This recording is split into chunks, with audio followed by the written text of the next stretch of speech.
Hello, Mrs. F. I just decided to do a screen recording with a voiceover because all I have available to me is Keynote.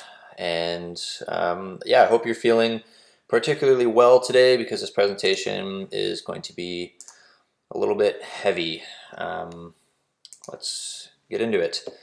I chose herbicides and pesticides as the topic of my presentation because it has directly had a major impact on my life and the path that I've chosen. So I titled it Unnecessary Evil, and a little disclaimer there to prepare yourself as things are about to get heavy. Let's dive in. Uh, this is the WHMIS symbol for Roundup that you would find on a container of Roundup. Indicates that it causes immediate and serious health effects. Wouldn't be something that I would like to have anywhere near anything that I'm going to eat. Next slide. The chemical formula for glyphosate is C3H8NO5P, indicated here with a little nifty 3D diagram titled Roundup Glyphosate. That will be explained in the next slide. Next slide. What is Roundup? Roundup is a cocktail of carcinogenic compounds, including glyphosate, nitrosoglyphosate, and 1,4-dioxane.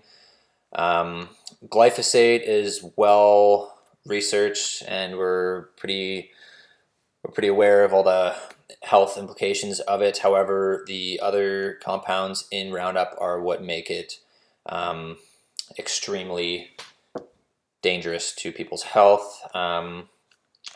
More information on it, feel free to pause and read all of this. Particularly terrifying fact is that according to soilassociation.org, over 6.1 billion kilograms of glyphosate have been dumped on the earth over the last decade, and it's used widely by Monsanto Corporation. Not too fond of those guys. Next slide. Mode of action, some really complicated organic chemistry stuff which goes way over my head, but feel free to pause and study it further. You might be able to appreciate I'm sure you can appreciate the intricacies of this. Next slide. Why is Roundup bad?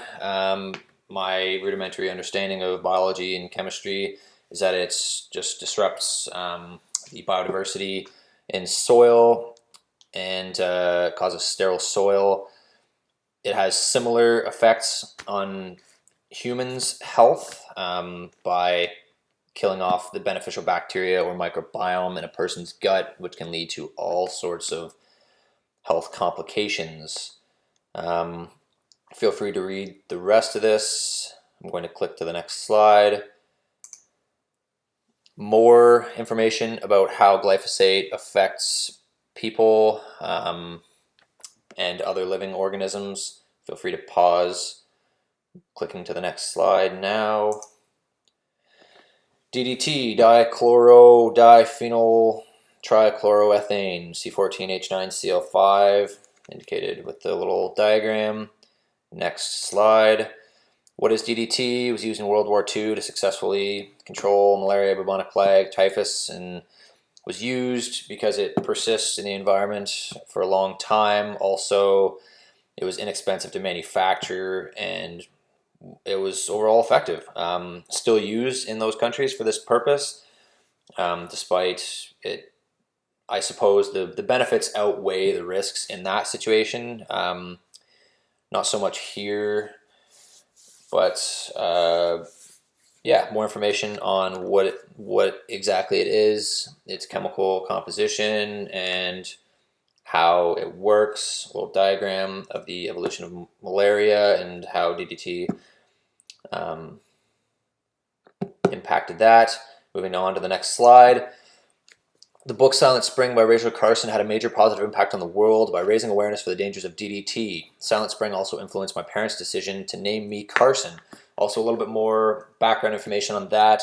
At the time that I was born, my parents were living on a marsh in Port Rowan. They were heavily involved with Long Point Biosphere and were living close to the land. And Carson also means son of the family on the marsh. So that's how I got my name. Those who dwell among the beauties and mysteries of the earth are never alone or weary of life. A beautiful quote from a beautiful mind. On to the next slide. Just to lighten the mood, here's a picture of my kitty. Her name is Daisy, and she's turning 19 years old in August, sleeping peacefully on the windowsill. Onwards. Neonicotinoids, neonics such as clothianidin, imidacloprid, acetamiprid, niten, pyram, nithiazine, thiamethoxam, thiacloprid, dinotefuran, and then indicated with this jumble of balls and sticks is imidacloprid. Next slide. Here we have a close-up of a very majestic creature.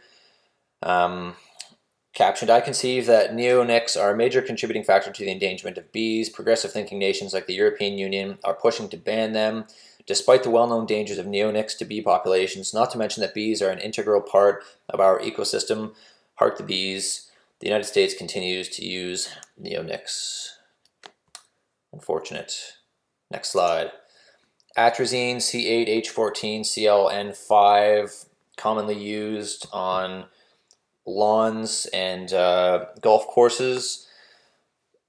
Atrazine is made by treating cyanuric chloride with ethylamine and isopropyl amine, indicated by this, just the chemical composition is indicated by this diagram, and more information about, what else do you need to know? Known to cause reproductive problems in mammals. Next slide. Paraquat, C12H14, Cl2N2, another common pesticide.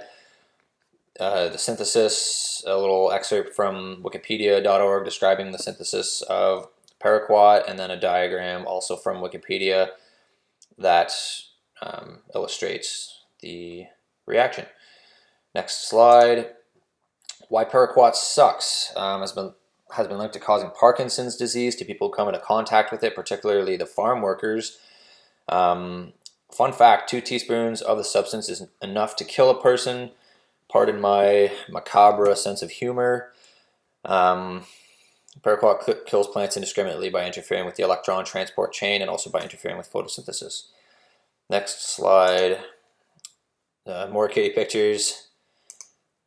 The law regarding pesticide, herbicide use. The Federal Pest Control Products Act oversees and regulates the storage, sale, transportation, disposal, and use of any pesticides in Canada.